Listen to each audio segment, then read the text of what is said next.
type of stuff. With competition coming up, it was partially that, and then partially wanting to get you guys some decent standing work in. This week we're going to work a little bit of passing, but the main section that we're going to be working into next is our side control and neon belly. Mainly that neon belly position. So the first thing we're going to work is getting to that. Then we're going to work a couple things on popping up to neon belly for both scoring and attacks. Okay? So today we're going to start in either butterfly or half guard, whichever you have more problems with. So I don't care which it is, the movement we're going to use is the same exact one. It just depends on which thing it is. So for me, I'm going to start in half guard. Right? My top hand is going to reach in between his legs and come to the top of his knee. My top hand has a couple options. It's either going to fight hands, or it's going to reach up and grab the collar. If it's no gi, you're just blocking the hand. So I'm here. My hand comes in. I like to grab this collar and pull it into his arm. So I'm here and here. That position is tight on the chest. Now I'm going to scroll my legs back, putting all my weight onto the top of his thigh. I'm going to spin a couple different times. Once I'm here, keeping my hips low, I'm going to walk to the side, pushing with my head. I'm going to stab my knee right to the hip, keeping control of his pants here. If it's gi, you can make a grip. If not, you can just twist his legs. Grip here, come up, and into side control. Okay? Now, you're like, man, Dustin, what if I struggle with butterfly guard? Guess what? We're right here. I'm going to set that collar grip. Leave this hand in. Draw my legs back. Walk around. Knee in. Settle into side control. Same movement, just whichever you struggle with more. Once we're here, you should be able to score because your hands should be on the outside. Even if I'm in here, you're wanting to twist up those legs. At worst, come here, but yeah, stick your hand out for 3 seconds and go back. But that's worst case scenario. Most refs are going to score because you're offensively putting your hand in. Now, if I'm here and James is like wrapping his legs and like he traps my arm, you may not score because that's going to be him being offensive.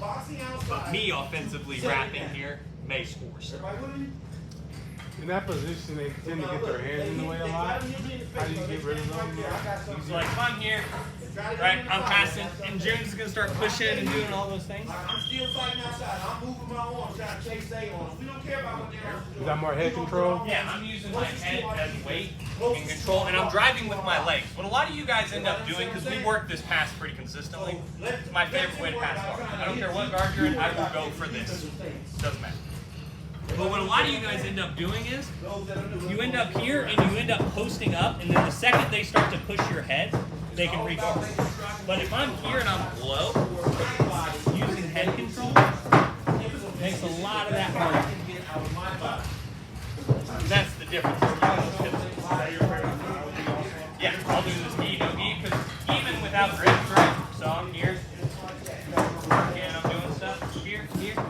I'll go here, but I really like to just hit kind of that arm, the elbow here. I'll go here. It works just as well here. This is one of the reasons I picked it up earlier in my game. Because early in my game, I didn't use the gi at all. I basically rolled no guns with pajamas on my street. Yeah, I'm using my head as a pinpoint, as control piece. Because if I'm here and he starts to move my head and do a bunch of stuff, right? Nothing good happens when they start pushing your head away. So I'm posting this bad boy through his chest and through his stomach. Because now if he starts to push my head and move, makes it a lot tougher. So try it in butterfly, try it in half guard, but we seem to get stuck in those positions quite a bit. So I wanted to review this pass into our neon belly stuff, okay? Questions on this? Yeah. So we're here in butterfly. Yeah, I'll start here. Boom. I'll set these grips like this. And I'm going to basically steer and turn everything backwards. Draw. shield. Look. Walk to the side. Rather than taking this hand. Now, when the southpaw sticks, you got a man hurt here. Other side just out. Muscle a guy down the middle. We They're gotta do that. flexible, or You understand? if they bring that leg that you're not grabbing and they just keep riding their knee, so you just kind of go more towards the yeah, you walk more towards the shoulder. So like you're a big flexible dude, right? You got me? So we can, so when we catch the shot, Go back! shoot that up. Right, so like if I'm here, and like a lot of guys will try to block this top knee. We don't turn our eyes off of that man. We keep our eyes on that man. Still gonna score here. So once I'm here now, you can keep that in the end. I'm gonna start elbow blocking, bring it down. To the slope. Yeah. At that point, I'm past your hips. Yeah, you can keep that knee up all you want, but I scored and I'm in a better position. Other questions on that? Driller out. 1, 2, 4. So I don't feel like we need to spend 10 days drilling it, but I just wanted to review that and have you guys drill it out. Still start in half guard or butterfly for each of these moves, but now we're going to work on side control, right? So I get here, right, I pass, and I get to side control. Now, knee on belly as a technical position is when you have one knee across his center line with your other foot posted up for more than 3 seconds. So as a technique is this. Or couple details that are going to be important, and you're going to see me leaning into James's legs. This is because I'm a nice person. I don't want to wear James out before I'm done today. Do not lean back into people's legs. This is just to relieve pressure for him. Okay? But when I'm here, this foot has to be off the ground. If this foot is touching, regardless of what else is happening, we were not in knee on belly. That foot has to be up, and this foot has to be up. And not at like a, here, it has to be fully flat on the floor, basically. It's no stress on the floor. Now, as far as the midline, chin to dick, knee has to be over that line. So if I'm right here, that's not scoring. Now it is. Now it's not. Okay? And you're going to see refs count. Most of them are pretty decent. See that count come out. The second those points go out, you'll start hearing me say, all right, we got our points for knee on belly. You'll start hearing me call for transition. Because I do coach refs. Anyone who's been to the tournament with me hears me coach go, all right, now we should be getting our 2 for that now. And refs start looking around like, real fun. So, popping up to knee on belly. A couple ways you can do it. I'm going to show 2 that I prefer. So let's say I get past and I get here.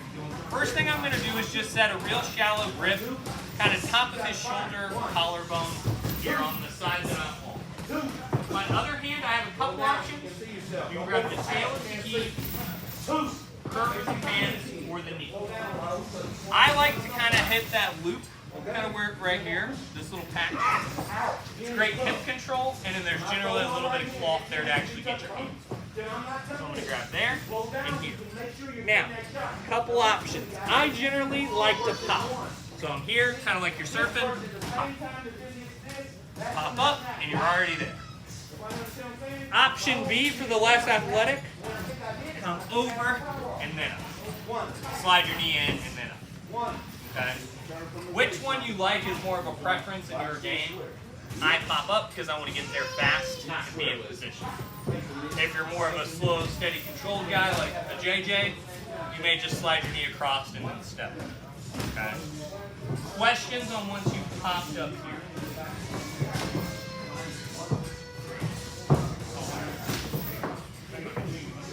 No gi, the only difference is you're cupping the shoulder, cupping the hip, or cupping the knee. It's the only difference. I'm here. No gi, I will sit here. And even in the gi, you'll see me not set the, I don't really set the hip grip. I will grip here. But even no gi, I will just cup his hip here and be ready. Alright? Questions on this? So first I want you to work that pass, popping up on that side. And then I want you working passing the opposite side and popping up on that side. So that way you're up on both sides. Okay? Questions on that? Roller out. 1. I get to knee on belly with James. And I'm right here, right? good things are happening. I've gotten into position. All we're going to do now is focus on the side-to-side transitions and then into the probably 2 to 3 attacks I like from this. Okay? So when I'm here and I want to transition, the first thing I'm going to do is drop my other knee onto his chest. I then pick both my heels up to my butt, and I do the windshield wiper motion with my feet. So I pick them up, here. As soon as my feet come over, I post that foot out, leave this foot on. So it's here, heels up, over, here. Well, that's a warm-up drill, so most of you guys should know how to do that or have a half an understanding of what's going on. So now we're going to focus on my favorite attack from here, and then we're going to work next is one of my others. So one of the common mistakes people will start to make when you get to the OL is they'll start to push on your hips and start to post left, which I always appreciate as someone who's really good arm bars. So all I'm going to do is decide the arm that's on my side. So if I'm here, all I'm going to do is cup right here at the wrist. If it's gi, I can grab the gi. If it's no gi, I'm just tripping the wrist, right? My foot that is across his stomach is now going to slide as tight as it can into his armpit. Here. This hand is keeping me down from where I need to be. My foot that is out steps over his head. Now, I like to stay up and finish this or fall towards his leg. Pinching my knees, extending at the hips. But the way this should be drilled is I start in half guard or butterfly. I'm here.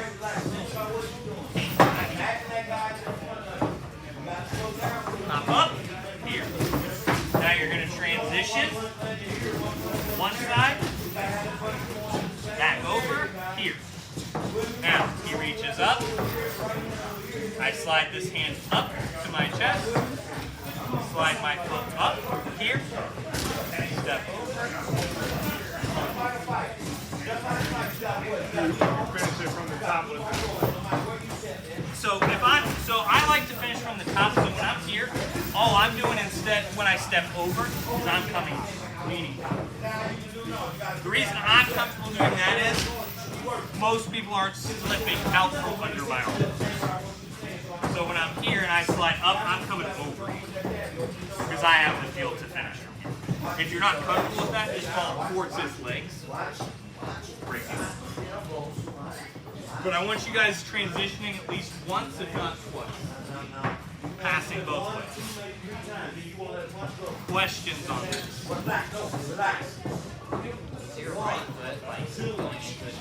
Yeah, so I'm using, like my right foot, I'm trying to cup the back of his shoulder. So like when I'm here, it's actively kind of cupping at the shoulder. That allows me to come here. Now my left leg, when it steps over, it's not just lazily coming here, it's coming over and scooping his head back. So that puts his head, neck, and arm in a compromised position, which is what I want. Other questions on this? Like I said, work the path, pop up, transition at least once, take the arm, then go to the other side. Alright? Questions? 1, 2, 3. So I'm here, right, I pass, I get to knee on belly.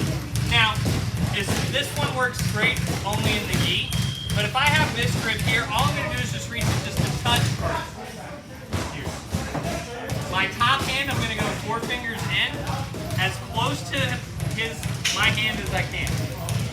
That same baseball bat choke we worked last week for standing, this time you're going to slide off and come here. You're trying to pull him on top of your side and walk your feet away. So we're here. I get that grip. I set this in. I slide my knee off. Turn my elbow down. Once I'm here, I start to turn and walk my hips away. How much does that suck? Sucks pretty bad. So I'll do the other side, just for James' sake. So I'm here, right? I already have this grip and this grip, right? I'm just going to dig that in a little bit deeper. My top hand's going to come up, 4 fingers in. So you have thumb in, Baseball. I'm going to slide off, turning this elbow down. This elbow's turning him up, and I'm walking away, out, pulling him over. Same concept as last week. You're trying to get a sack of potatoes over your shoulder. All right. Questions on this? Are you walking, moving out? Yes. So the second I'm going to hit this loose so that I don't kill James. As up here, I'm cutting this down and walking my hips away. Because his reaction naturally is going to be to try to come up here. Which will only tighten. That's the beauty of the baseball match choke. Your initial reaction feels right, but it tightens. Which is why I love it. It's like oh, I can escape this choke. Maybe. Is that real bad? I like to feel that moment of joy when you guys feel like you can escape something right before I take it. So if they start shrimping and turning it, so you're just trying to block it? Yeah. So, I mean, realistically, there's only a couple good reactions here. Some are going to try to, if they try to start shrimping away from you and stuff, go here. I meant like getting your leg like around the. I like to be on my back. Yeah. I mean, I can. Go here. I'm not going to loosen anything.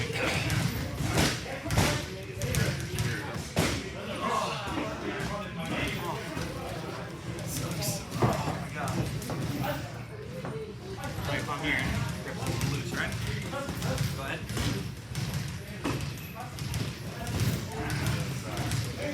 So you still want to. Yeah, just take it out. If I get here, that kind of thing.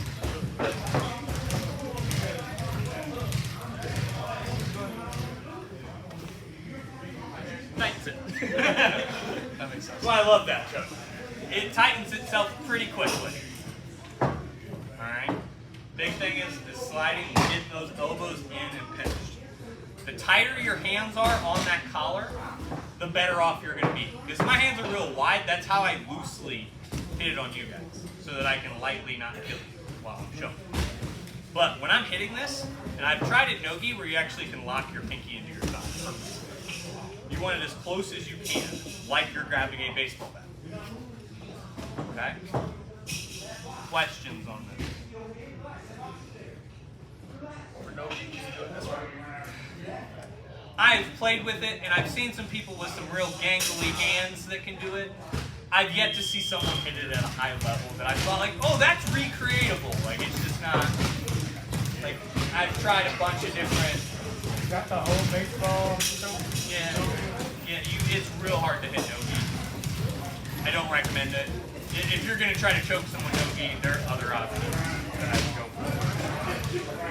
Alright, driller out. 1, 2, 3. A bunch of you guys are competing. Do we have anything that we want to go over real quick before this Saturday's tournament?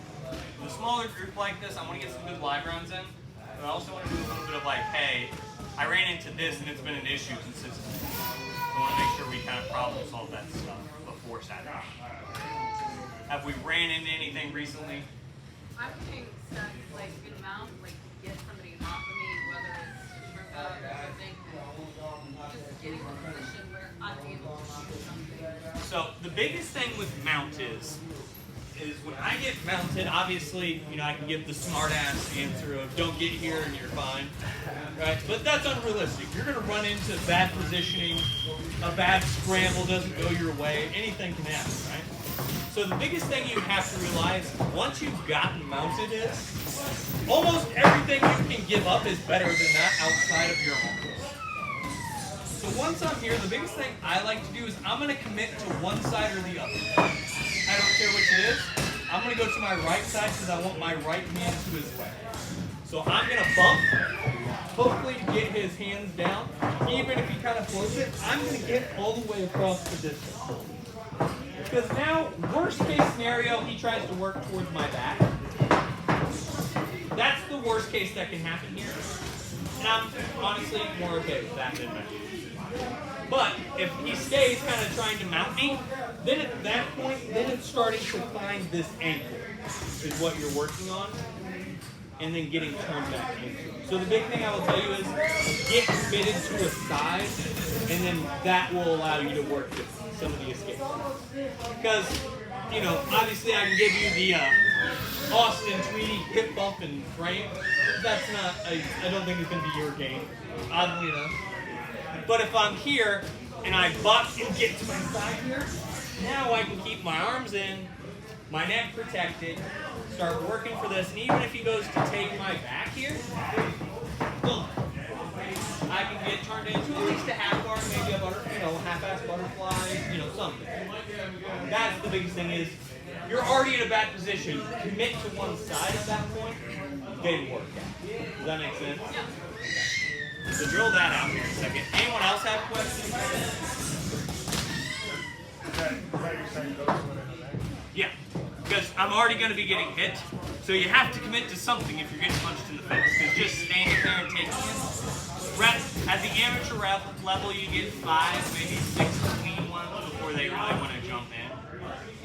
As a pro, they let us take a few extras, but as an amateur, if you take 5 or 6 and don't get something moving, most of the good reps here in town are just jumping.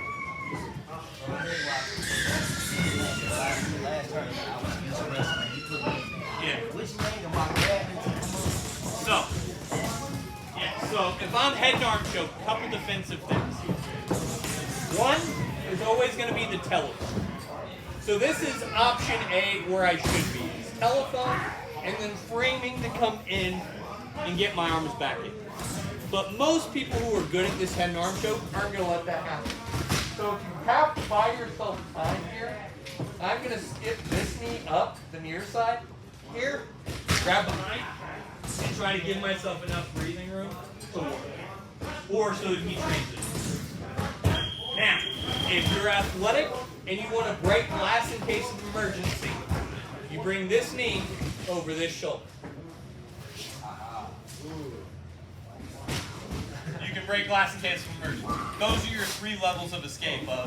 One is just, I need to buy myself some time so I can frame it. Option B is more of a defense, not of an escape. It is, hey, I'm going to buy myself some time here, let him struggle a little bit, and then hopefully he runs out of arm before I run out of ear. Is the hope, right? 3 is, shit, it's tight, we got to go. I don't have time to buy myself anything. I got to go and hope that I get out. All right? Try that out a couple times with your partner. When you got your back take, I know that you're supposed to, when you get to a side, go into them.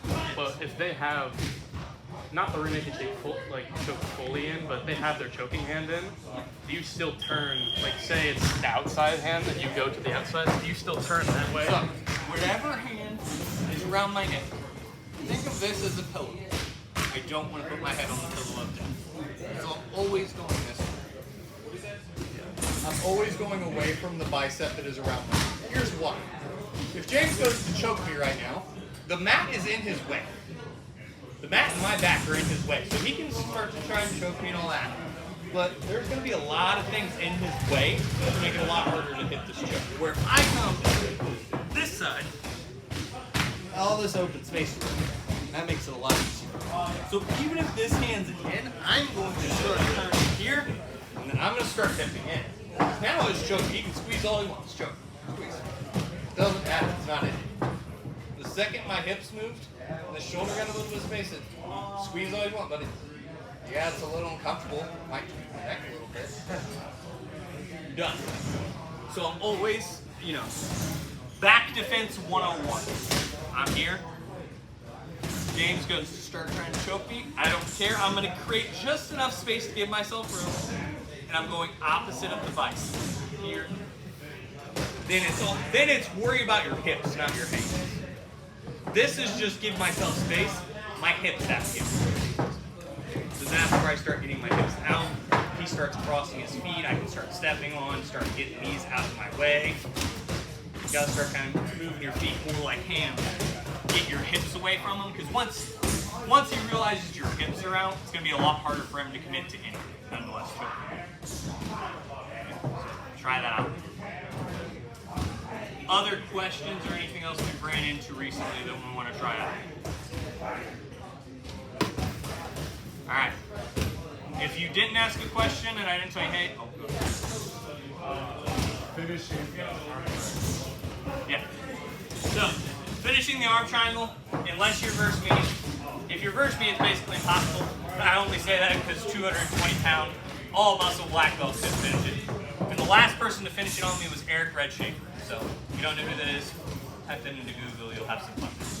At the time we rolled, he had his black belt longer than I had been in jiu-jitsu. So, a couple details about here. One, a lot of people will like grab their hands funny like this. So when I'm here, I do thumbs up is good right here.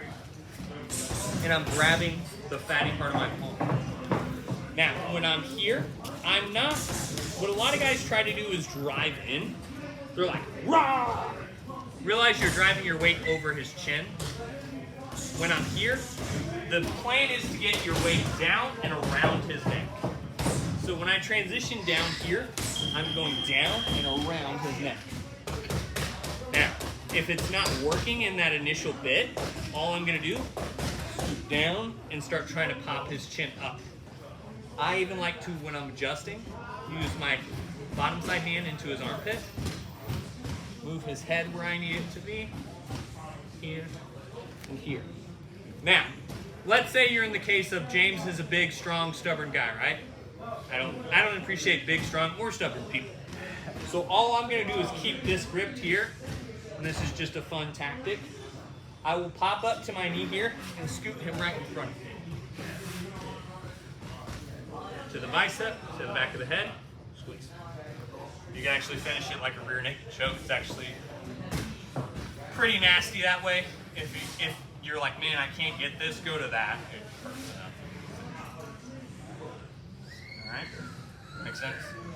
A lot of it's in the micro little adjustments. And if it's not working, go into that rear naked choke first.